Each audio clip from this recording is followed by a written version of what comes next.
ನಮಸ್ಕಾರ ವೀಕ್ಷಕರೇ. ಕರ್ನಾಟಕದ ರಾಜಕೀಯ ಅಖಾಡದಲ್ಲಿ ಈಗ ದಾವಣಗೆರೆ ದಕ್ಷಿಣದ ಬಿಸಿ ಜೋರಾಗಿದೆ. ಒಂದು ಕಾಲದಲ್ಲಿ ಕಾಂಗ್ರೆಸ್ನ ಭದ್ರಕೋಟೆಯಾಗಿದ್ದ ಈ ಕ್ಷೇತ್ರದಲ್ಲಿ ಈಗ ಕೈಪಡೆಗೆ ಬಿಗ್ ಶಾಕ್ ಎದುರಾಗಿದೆ. ಶಾಮನೂರು ಶಿವಶಂಕರಪ್ಪ ಅವರ ಮೊಮ್ಮಗ ಸಮರ್ಥ ಅವರಿಗೆ ಟಿಕೆಟ್ ಸಿಕ್ಕಿದ್ದೇ ತಡ ಬಂಡಾಯದ ಕಿಚ್ಚು ಹತ್ತಿಕೊಂಡಿದೆ. ಸಚಿವ ಜಮೀರ್ ಅಹಮದ್ ಖಾನ್ ಅವರ ಎಚ್ಚರಿಕೆಗೂ ಕ್ಯಾರೆ ಎನ್ನದ ಹೈಕಮಾಂಡ್ ನಡೆ ಈಗ ಅಲ್ಪಸಂಖ್ಯಾತ ಸಮುದಾಯವನ್ನು ಕೆರಳುವಂತೆ ಮಾಡಿದೆ. ಹಾಗಾದರೆ ಸಾದಿಕ್ ಪೈಲ್ವಾನ್ ಎಂಬ ಅಂತಾರಾಷ್ಟ್ರೀಯ ಶಕ್ತಿ ಕಾಂಗ್ರೆಸ್ಗೆ ಮುಳುವಾಗುತ್ತಾ? ಬಿಜೆಪಿಯ ಶ್ರೀನಿವಾಸ ದಾಸಕರಿಯಪ್ಪ ಅವರ ತಂತ್ರಗಾರಿಕೆಗಳೇನು? ಇವತ್ತಿನ ಈ ವಿಡಿಯೋದಲ್ಲಿ ಕಂಪ್ಲೀಟ್ ಡೀಟೇಲ್ಸ್ ನೋಡೋಣ.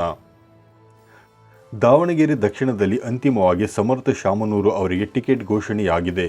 ಸಚಿವ ಜಮೀರ್ ಅಹಮದ್ ಖಾನ್ ಅವರು ಮುಸ್ಲಿಂ ಅಭ್ಯರ್ಥಿಗೆ ಟಿಕೆಟ್ ನೀಡದಿದ್ದರೆ ರಾಜೀನಾಮೆ ನೀಡುತ್ತೇನೆ ಎಂದು ಎಚ್ಚರಿಸಿದ್ದರೂ ಹೈಕಮಾಂಡ್ ಶಾಮನೂರು ಕುಟುಂಬದ 40 ವರ್ಷಗಳ ಸೇವೆಗೆ ಮನ್ನಣೆ ನೀಡಿದೆ. ಟಿಕೆಟ್ ಪಡೆದ ಬಳಿಕ ಮಾತನಾಡಿರುವ ಸಮರ್ಥ ಅವರು, ನಾನು ರಾಜಕೀಯಕ್ಕಿಂತ ಹೆಚ್ಚಾಗಿ ಜನಸೇವೆಯಲ್ಲಿ ನಂಬಿಕೆ ಇಟ್ಟವನು. ಹಿರಿಯರ ನಿರ್ಧಾರಕ್ಕೆ ನಾನು ಬದ್ಧ ಎಂದು ಹೇಳಿದ್ದಾರೆ. ಆದರೆ ಈ ನಿರ್ಧಾರ ಪ್ರಕಟವಾದ ಸಮಯ ಅಲ್ಪಸಂಖ್ಯಾತರನ್ನು ಕೆರಳುವಂತೆ ಮಾಡಿದೆ. ರಂಜಾನ್ ಹಬ್ಬದ ದಿನವೇ ಈ ಘೋಷಣೆ ಹೊರಬಿದ್ದಿರುವುದು ಮುಸ್ಲಿಂ ಮುಖಂಡರ ಕೆಂಗಣ್ಣಿಗೆ ಗುರಿಯಾಗಿದೆ. ಸಾದಿಕ್ ಪೈಲ್ವಾನ್ ಕಾಂಗ್ರೆಸ್ ಪಾಲಿಗೆ ಕಂಟಕ. ಈಗ ಕಾಂಗ್ರೆಸ್ಗೆ ಅತಿದೊಡ್ಡ ತಲೆನೋವು ಆಗಿರುವುದು ಸಾದಿಕ್ ಪೈಲ್ವಾನ್ ಅವರ ಬಂಡಾಯ. ಶಾಮನೂರು ಶಿವಶಂಕರಪ್ಪ ಅವರನ್ನೇ ರಾಜಕೀಯ ಗುರು ಎಂದು ಕರೆಯುತ್ತಿದ್ದ ಸಾದಿಕ್ ಈಗ ಅವರ ಕುಟುಂಬದ ವಿರುದ್ಧವೇ ಅಖಾಡಕ್ಕೆ ಇಳಿದಿದ್ದಾರೆ. ಸಾದಿಕ್ ಅವರ ಮಾತುಗಳು ಈಗ ವೈರಲ್ ಆಗುತ್ತಿವೆ. ನನಗೆ ಕುಸ್ತಿ ಪಟ್ಟುಗಳು ಗೊತ್ತು, ರಾಜಕೀಯ ಪಟ್ಟುಗಳು ಗೊತ್ತು. ಕಾಂಗ್ರೆಸ್ ಮತ್ತು ಬಿಜೆಪಿ ನ್ಯಾಷನಲ್ ಪಾರ್ಟಿಗಳಾದರೆ ಸಾದಿಕ್ ಪೈಲ್ವಾನ್ ಇಂಟರ್ ನ್ಯಾಷನಲ್ ಪಾರ್ಟಿ ಎಂದು ಅವರು ಗುಡುಗಿದ್ದಾರೆ. ತಾವು ಬಂಡಾಯ ಕಾಂಗ್ರೆಸ್ ಅಭ್ಯರ್ಥಿಯಾಗಿ ಸ್ಪರ್ಧಿಸುವುದು ಖಚಿತ ಮತ್ತು ಸಾವಿರಾರು ಬೆಂಬಲಿಗರೊಂದಿಗೆ ನಾಮಪತ್ರ ಸಲ್ಲಿಸುವುದಾಗಿ ಅವರು ಘೋಷಣೆ ಮಾಡಿರುವರು. ವಿಶೇಷವೆಂದರೆ ಅವರ ಸ್ವಂತ ಸಹೋದರ ಅಯೂಬ್ ಪೈಲ್ವಾನ್ ಅವರು ಸಮರ್ಥ ಅವರ ಬೆಂಬಲಕ್ಕೆ ನಿಂತಿದ್ದರೂ ಸಾದಿಕ್ ಮಾತ್ರ ಹಿಂದೆ ಸರಿಯುವ ಮಾತೇ ಇಲ್ಲ ಎಂದಿದ್ದಾರೆ. ಅಖ್ತರ್ ರಾಜ್ ಸರ್ಕಲ್ನಲ್ಲಿ ಕಿಚ್ಚು ಮತ್ತು ಬಿಜೆಪಿ ತಂತ್ರ. ದಾವಣಗೆರೆಯ ಅಖ್ತರ್ ರಾಜ್ ಸರ್ಕಲ್ನಲ್ಲಿ ಮುಸ್ಲಿಂ ಸಮುದಾಯದವರು ಕಾಂಗ್ರೆಸ್ ವಿರುದ್ಧ ಬೀದಿಗಿಳಿದು ಪ್ರತಿಭಟನೆ ನಡೆಸಿದ್ದಾರೆ.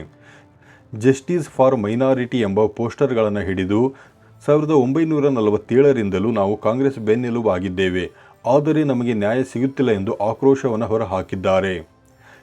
ಇತ್ತ ಬಿಜೆಪಿಯ ಶ್ರೀನಿವಾಸ ದಾಸಕರಿಯಪ್ಪ ಅವರು ಈ ಪರಿಸ್ಥಿತಿಯನ್ನು ಸಮರ್ಥವಾಗಿ ಬಳಸಿಕೊಳ್ಳುತ್ತಿದ್ದಾರೆ.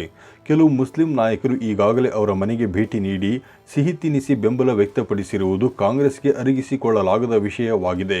ಬಿಜೆಪಿಯು ಎಸ್ಟಿ ಸಮುದಾಯದ ನಾಯಕರನ್ನು ಕಣಕ್ಕಿಳಿಸುವ ಮೂಲಕ ಸಮುದಾಯಗಳ ಮತಗಳನ್ನು ಸೆಳೆಯಲು ಪ್ಲಾನ್ ಮಾಡಿದೆ.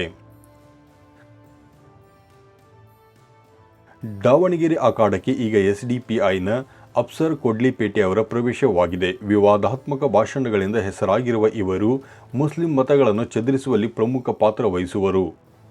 ಇದರ ಜೊತೆಗೆ ಅಸಾದುದ್ದೀನ್ ಓವೈಸಿ ಅವರ ಎಐಎಂಐಎಂ ಕೂಡ ಈ ಬಾರಿ ಬಿರುಗಾಳಿಯಂತೆ ಬರುವುದಾಗಿ ಹೇಳುತ್ತಿದೆ. ಇಲ್ಲಿಯವರೆಗೆ 100% ಕಾಂಗ್ರೆಸ್ಗೆ ಹೋಗುತ್ತಿದ್ದ ಮುಸ್ಲಿಂ ಮತಗಳು ಈಗ ಹಂಚಿ ಹೋದರೆ ಅದರ ನೇರ ಲಾಭ ಬಿಜೆಪಿಗೆ ಆಗಲಿದೆ ಎಂಬುದು ರಾಜಕೀಯ ವಿಶ್ಲೇಷಕರ ಲೆಕ್ಕಾಚಾರ. ಎಸ್ ಮಲ್ಲಿಕಾರ್ಜುನ್ ಅವರ ಆತ್ಮವಿಶ್ವಾಸ.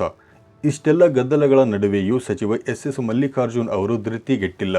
ಯಾವುದೇ ಅಸಮಾಧಾನವಿದ್ದರೂ ನಾವು ಬಗೆಹರಿಸುತ್ತೇವೆ. ಎಲೆಕ್ಷನ್ ಅಂದ ಮೇಲೆ ಎಲ್ಲರಿಗೂ ಆಸೆ ಇರುವುದು ಸಹಜ ಎಂದು ಅವರು ಸಮಾಧಾನದ ಮಾತನಾಡಿದ್ದಾರೆ. ಸಾದಿಕ್ ಪೈಲ್ವಾನ್ ಅವರಿಗೆ ಫೋನ್ ಮಾಡಿದೆ, ಅವರು ಸಿಟ್ಟಿನಲ್ಲಿದ್ದಾರೆ, ಮುಂದೆ ಮಾತನಾಡುತ್ತೇನೆ ಎಂದು ಅವರು ತಿಳಿಸಿದ್ದಾರೆ.